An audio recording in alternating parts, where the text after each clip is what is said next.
friends, welcome back. I just wanted to pop in for a second to have a quick chat. I'm gonna be completely transparent with you guys and let you know that if I seemed a little down in the clips from our trip, it's because I was. We had planned the trip to Frontenac in the beginning of the summer, and a week before our weekend trip, I injured my thumb.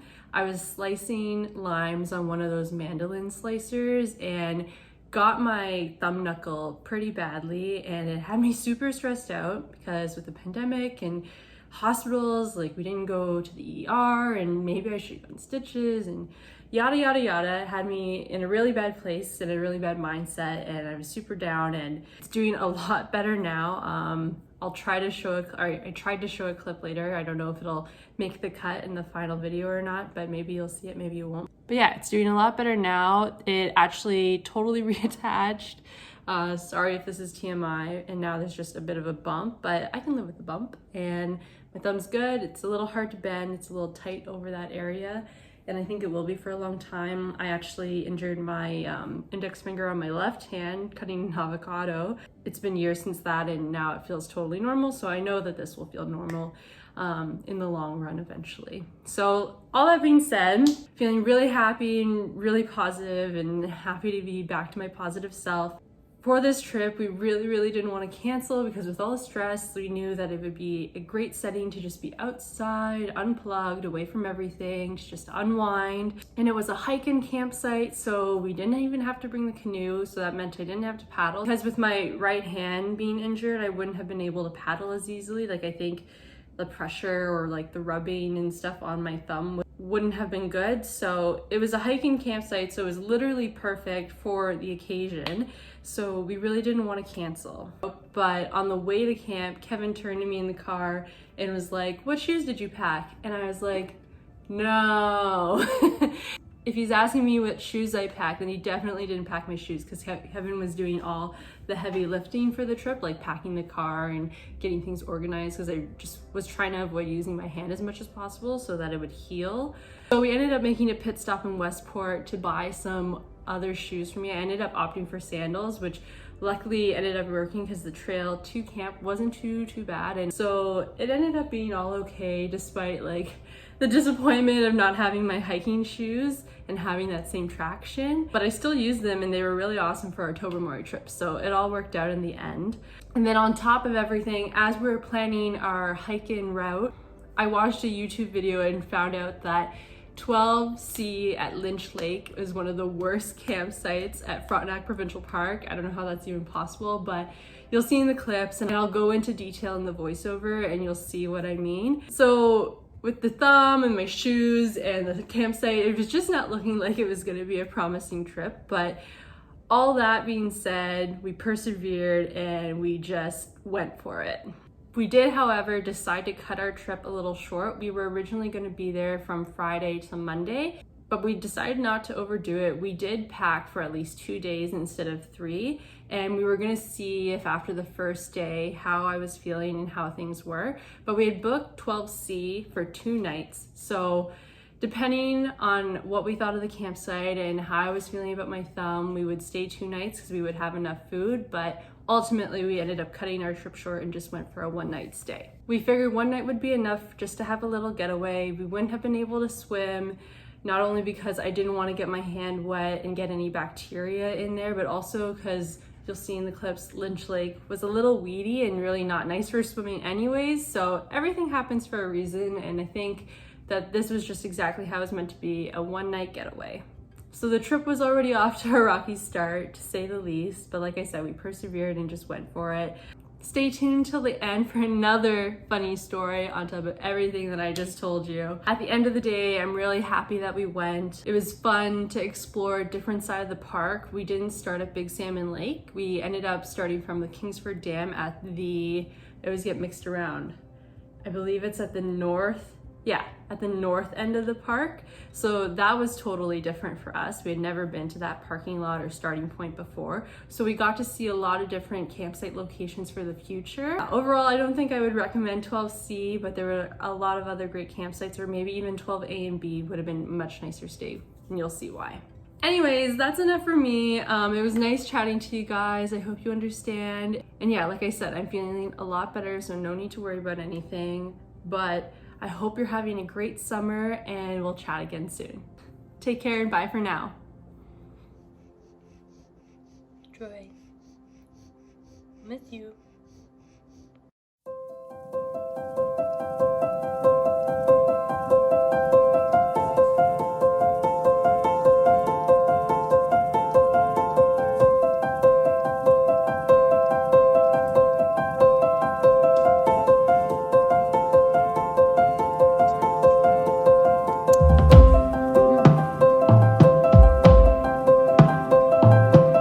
Ready to go? Socks and sandals? Like someone with my shoes on.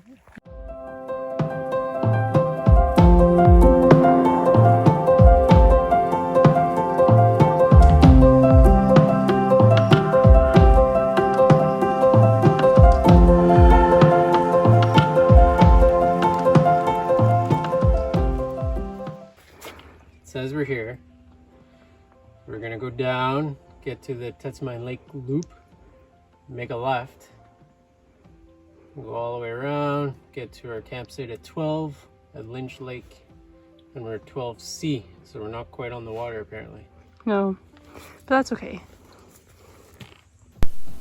So like I alluded to in the beginning of the video, Kevin and I stayed at 12C on Lynch Lake, just off the Frontenac Lake loop, which in total was an 11-kilometer loop. It was split pretty equally in two, so it was about a 5.5-kilometer in and out hike. The hike had great views along the way, and we saw a beautiful doe who wasn't bothered by us whatsoever. We've been really lucky with seeing a lot of wildlife this year during all of our camping. I believe it took us about 2 hours to walk in and out. We were taking it quite slow because of my sandal situation, but I think we probably could have hiked it in an hour or an hour and a half if we both had proper shoes. You see? Yeah.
Looks like a kangaroo, right?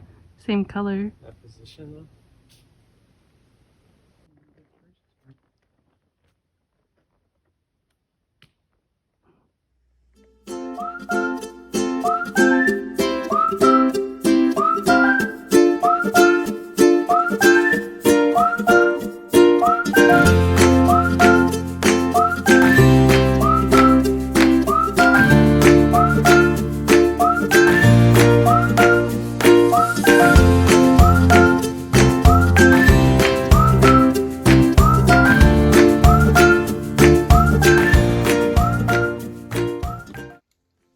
So about the campsite, honestly, it wasn't really that bad. It was over this little rock ridge, but 12C and D were quite close to each other. 12C, which is where we stayed, wasn't even right on the water because 12D was in front of us. Okay. We did have some company at 12D later on that night, and they did have to walk through our campsite to get to their own, so it really wasn't a private spot, but I think this campsite would have potential for a larger group that would want to book 2 sites to have more room. So I wouldn't write off this campsite totally, but I don't think we would book to stay here again.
talking quietly because I'm still waking up / trying to be quiet. But we are at Lynch Lake at Frontenac Provincial Park. I haven't decided if I want to do a voiceover or not yet, so this might just be a little preamble. But if not, good morning. Not sure if this content is allowable on YouTube, but I hurt my thumb badly last weekend, and I'll show it to you. If you don't see it, I removed it because it was flagged.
I have one final funny story from this whole trip. On our hike back, Kevin and I have been starting to look for some chaga in the woods, and we were poking at this one tree with our walking sticks, and I went to go grab the hatchet that we carry on our trips from Kevin's bag, and that's when we realized neither of us had it on our packs, so we had left it back at the campsite, and we were literally like a 10-minute walk away from the parking lot, and like I said, it was a 5.5 kilometer hike in and out. So we didn't want to do another 5K on top of the 5K that we had just done to go back and get the hatchet. But luckily, we ran into the couple that we originally bumped into in the beginning of our trip, who was super kind and chatty, and we told them what happened, and they were staying for the rest of the weekend. So we said, if you just happen to be around campsite 12, if you see our hatchet still there, we would greatly appreciate if you could bring it home to us, because after chatting, we realized that we were both in the Ottawa area and yada, yada, yada. So we exchanged contact information, and if we heard back from them, great. If not, no worries. Even on the way back, I posted in a couple Facebook groups to reach out to everybody to say, if you were going to that campsite, please look out for our hatchet and return it home. But I wasn't having much luck on there, and so we were really holding out for this couple that we had ran into. And a couple days after, she texted me back saying that they got it, and we were just so thankful. We didn't tell them because we didn't want to add any pressure, but the hatchet was Kevin's grandfather's, who has since passed away. And Kevin, he's such a good guy. He's so patient. He wasn't even upset about it, didn't even shed a tear. I probably would have been like crying like a baby over it, even it's just a material item. But he was like, we used it all last year for camping. It's done its time. It's not like we just left it in our garage to rust. Like, it's gone. Luckily, we were able to get it from them, and we thanked them profusely, and we told them how it was his grandfather's and yada yada. So yeah, overall, we ended the trip on a good note, thankfully, and thank you so much to the couple who returned it home to us. We're so thankful. And now we have plans to paint the hatchet handle like a bright orange color or something, so that it'll always stand out and we'll never forget it behind. Yeah, that's it. That's all for me. I hope you enjoyed the footage and got to see what Lynch Lake was like if you were ever curious about booking that site at Frontenac Park. Anyways, that's all for now. Stay tuned for more camping content for the rest of the summer. Be sure to like this video and subscribe for more, and I'll see you guys soon. Bye!